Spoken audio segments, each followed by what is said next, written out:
출발은 쌍끌이 매도였는데 지금 거래소에서 쌍끌이 매수입니다.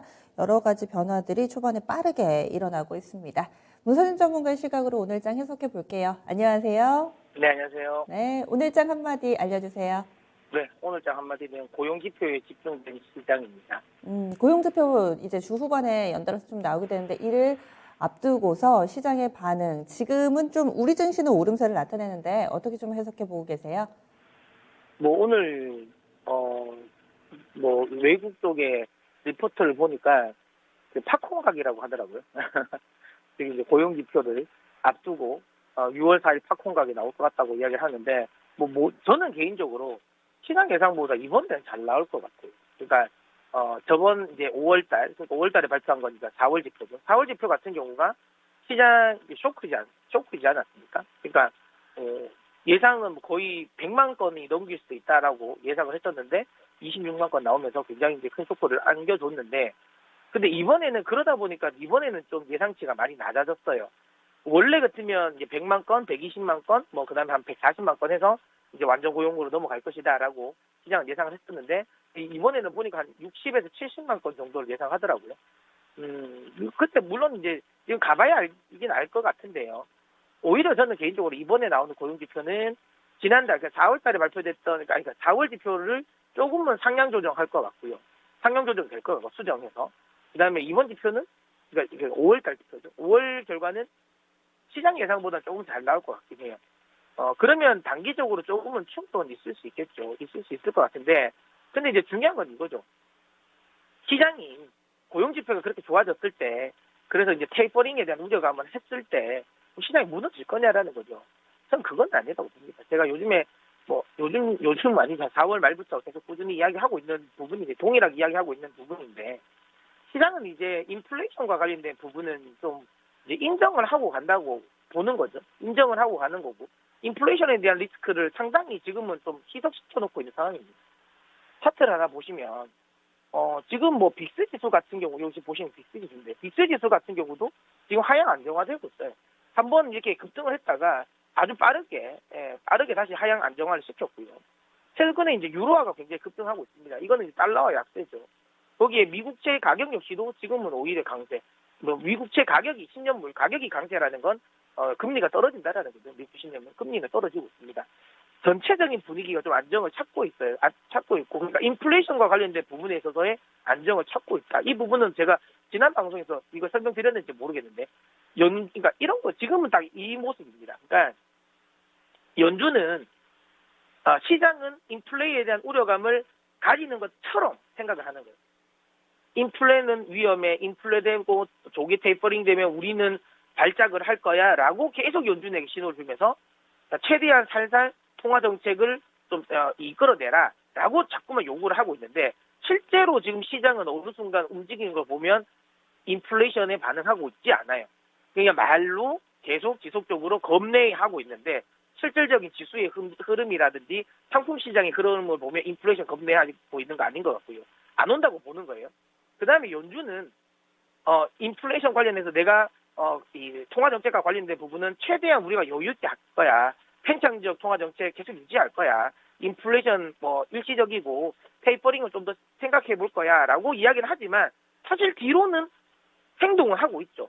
왜냐하면 지금 이 단기 이 자금 시장에서는 유동성을 지금 한 4천억 달러를 그냥 한 번에 그냥 영래포를 통해서 회수를 했잖아요. 그러니까 연준은 시장에게 괜찮다 그러면서 행동에 나서고 있고, 시장은 연준에게 살살하라고 하면서 이미 연준의 대응을 적응하고 있는 상황.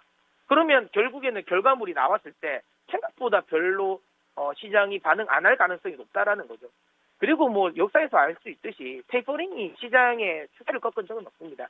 금리 인상은 시장의 흐름을, 특히 이머징 시장에 충격을 준 건 맞는데요. 테이퍼링은 그렇지 않다라는 거죠.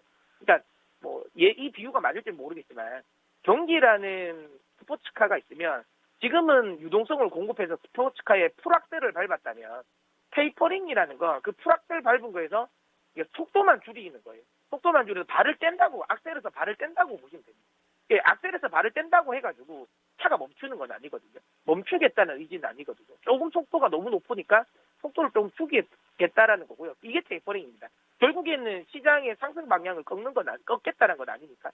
하지만 이 스포츠카를 내가 멈춰야 되겠다는 건 브레이크를 밟아야 되겠죠. 그래서 그 브레이크를 밟는 게 금리 인상이라고 보시면 되고요. 그러니까 금리 인상이 논의되기 전까지는 시장과 관련된 부분은 뭐 단기적인 조정은 나올 수 있겠지만 실질적인 부분은 저는 걱정 안 하셔도 된다라고 이야기 드리고, 제가 그 4월 달부터 이야기 드렸던 5월 이 CPI 지표가 좀 안 좋게 나올 것 같아서 한 첫째 주, 둘째 주까지 떨어질 것 같은데 4월에 발표됐던 PCE 물가 지표에 시장이 반응 안 하는 걸 보니까, 그러니까 CPI 지표 발표되고 그러니까 첫째 주, 둘째 주까지만 흔들리고 셋째 주부터 바닥을 다지고 넷째 주부터는 시장이 본격적인 반등을 할 것 같다. 센 반등은 아니라도 완만한 반등을 할 것 같다라고 하면서 제가 이제 이런 썸머리를 이야기 드리고 있지 않습니까? 그래서 통화정책과 관련된 부분, 인플레이션과 관련된 부분에 대한 성적표를 우리가 받아보는 시간은 8월 달이라고 이야기 드렸어요. 그러니까 8월 전까지는 누구의 이야기도 맞지 않다, 누구의 이야기도 모른다라는 거고, 결국엔 그렇게 된다면 시장을 아주 강력하게 끌어내릴 만한 재료는 나오지 않는다라는 거. 연준 역시도 통화정책과 관련된 부분에 있어서 어느 정도 약간 매파적인 스탠스를 취하긴 할 것 같습니다. 왜냐하면 워낙 경제 지표가 좋으니까요.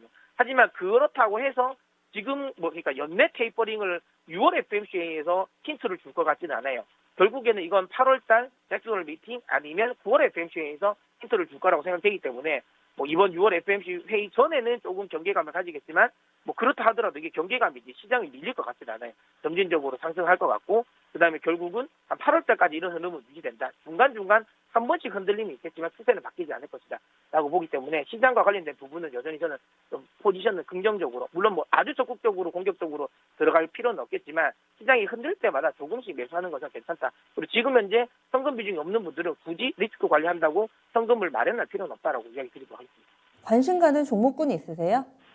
네, 저희가 이제 최근에 이제 많이 관심 가졌던 건 반도체, 그다음에 원전, 그다음에 조선까지 이야기 많이 드렸는데, 그쪽이 좀 지금은 좀 특히 뭐 원전이나 조선 기자재, 조선은 많이 올랐어요. 그래서 지금 구간에서 접근하기가 좀 애매한데, 제가 오늘 이거를 이제 리포트를 미리 내놓고 이제 제가 이제 이야기를 하려고 했는데 이게 지금 오늘 또 올라서 급등을 해서 조금 아쉽긴 한데, 근데 어쨌든 저는 룸은 더 열려 있다고 보기 때문에 전선주 한번 관심 가져보십시오. 전선 관련 종목이 미국 내에서도 지금 현재 흐름이 좋습니다. 미국 쪽에 전선 관련주도 괜찮고요. 이게 우리나라 전선 관련 종목들이 미국에 지금 전선을 또 수출도 많이 합니다. 인프라 투자, 미국 인프라 투자의 핵심 수혜주고, 국내 역시도 지금 뭐 반도체 라인들 다 증설하고 공장들이 계속 증설 나오면 전력선이 많이 들어갈 수밖에 없어요. 그다음에 지금 탈원전 관련 이슈가 나오는데, 탈원전 관련해서 어쨌든 원전 가동률이 높이고 그다음에 뭐 SMR 이런 것들이 지어진다면 결국엔 여기에도 전력선이 많이 들어갈 수밖에 없습니다. 친환경 관련 역시도 전력선이 많이 들어갈 수밖에 없어서 전선 관련주도 한번